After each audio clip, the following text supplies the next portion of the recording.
Assalamualaikum warahmatullahi wabarakatuh. Kembali lagi dengan saya Nadiatul Hikmah dari Prodi Tadris IPSA, Fakultas Tarbiyah dan Keguruan, pada mata kuliah Landasan Pendidikan IPS dengan dosen pengampu Bapak Nurdiansyah MPD.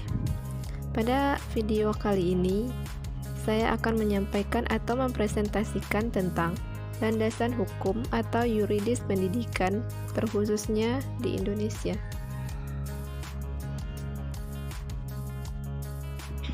Sebelumnya, kita harus mengetahui apa definisi pendidikan dan hukum. Yang pertama, definisi pendidikan. Pendidikan menurut Undang-Undang Nomor 20 Tahun 2003.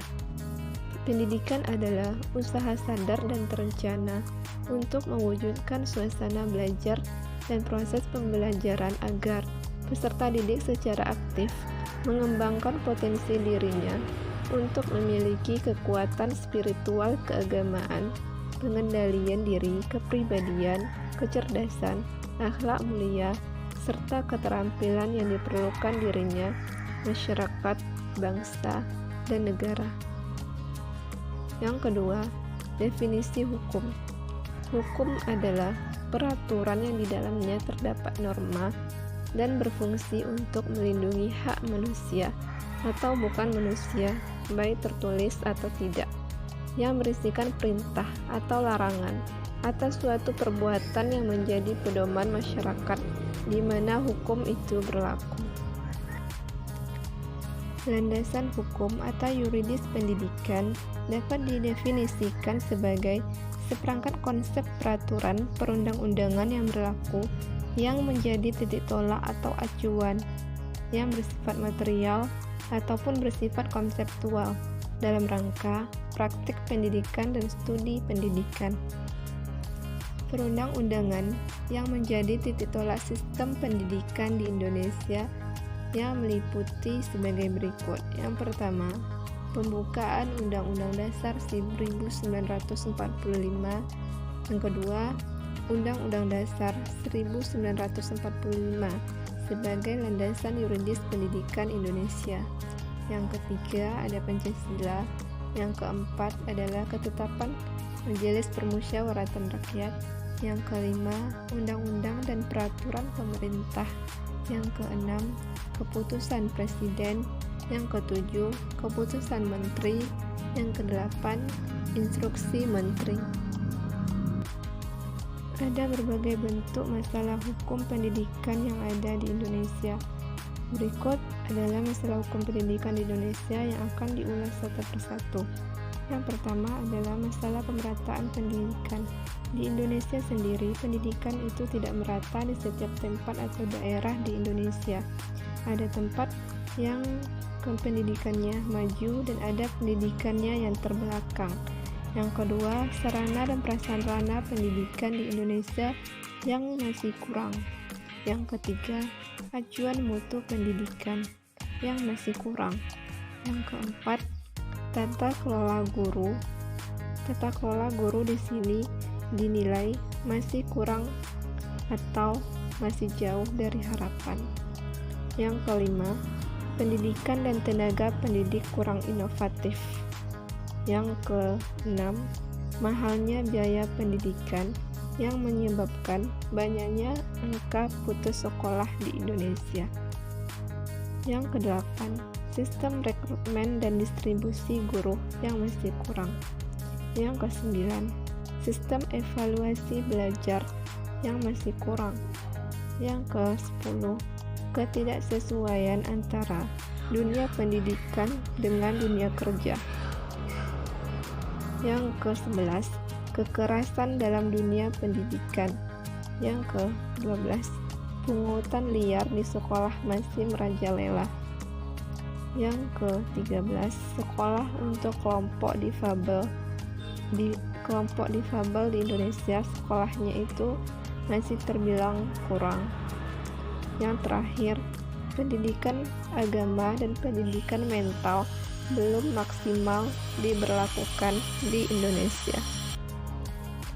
Para pendidik dan masyarakat umum perlu bersikap dan bertindak positif untuk mensukseskan tujuan pendidikan.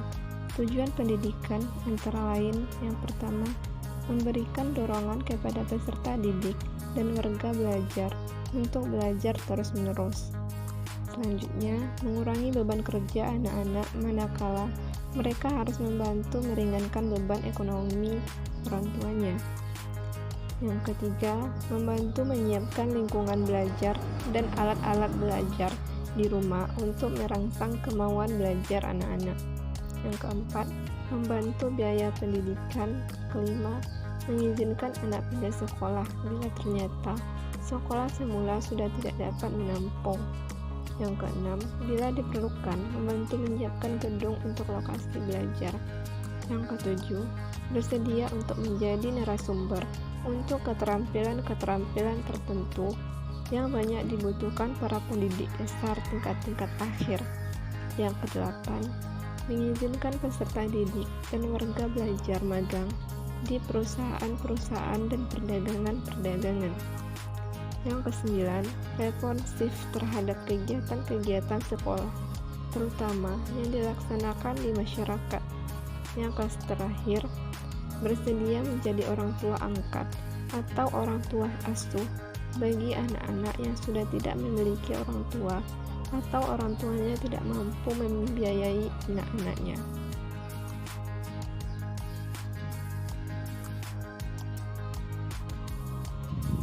Tujuan pendidikan di Indonesia bisa juga dibaca pada garis besar haluan negara. Dalam garis besar haluan negara tahun 1993 dijelaskan bahwa kebijaksanaan pembangunan sektor pendidikan ditujukan untuk meningkatkan kualitas manusia Indonesia, yaitu manusia yang beriman dan bertakwa kepada Tuhan Yang Maha Esa, berbudi pekerti luhur, berkepribadian mandiri, maju, tangguh, cerdas, kreatif, dan sehat jasmani dan rohani. Selanjutnya, indikator-indikator tujuan pendidikan di atas dapat dikelompokkan menjadi 4. Yang pertama, yaitu hubungan dengan Tuhan, ialah beriman dan bertakwa kepada Tuhan Yang Maha Esa. Yang kedua, pembentukan pribadi, yaitu mencakup berbudi pekerti luhur, berkepribadian mandiri, maju, tangguh, cerdas, dan kreatif. Yang ketiga, bidang usaha, yaitu mencakup keterampilan, disiplin, etos kerja, profesional, tanggung jawab, dan produktif. Yang keempat, yaitu kesehatan, yang mencakup kesehatan jasmani dan kesehatan rohani. Berikutnya adalah kompetensi yang harus dimiliki oleh seorang tenaga pengajar. Kompetensi yang pertama yaitu pedagogik, adalah kemampuan atau keterampilan guru yang bisa mengelola suatu proses pembelajaran atau interaksi belajar mengajar dengan peserta didik.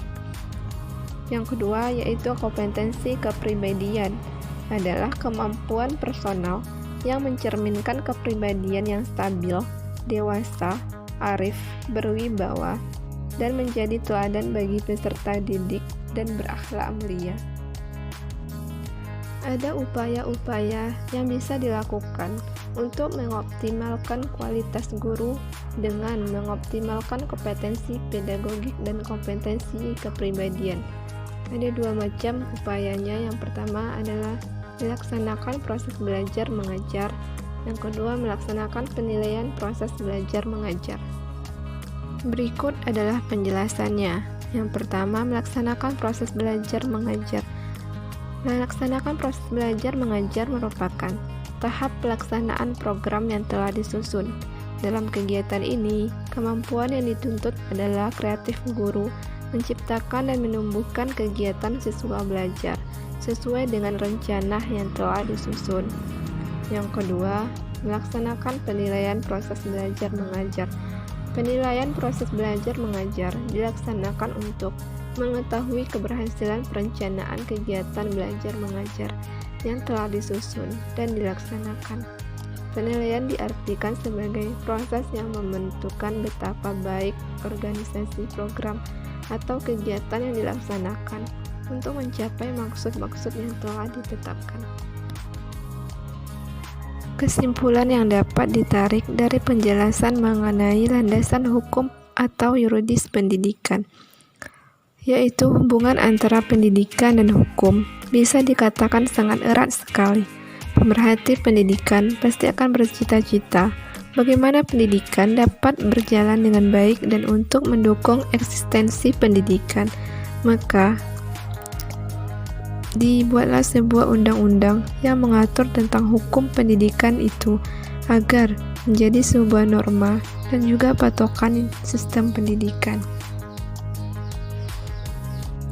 Sarannya, untuk keberlangsungan pendidikan perlu adanya hukum yang mengatur tentang pendidikan itu sendiri.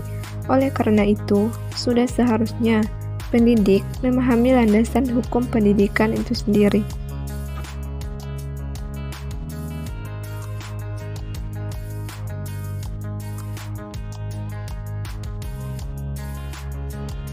Demikian video presentasi mengenai landasan hukum atau yuridis pendidikan untuk kali ini. Lebih dan kurangnya mohon maaf. Wassalamualaikum warahmatullahi wabarakatuh.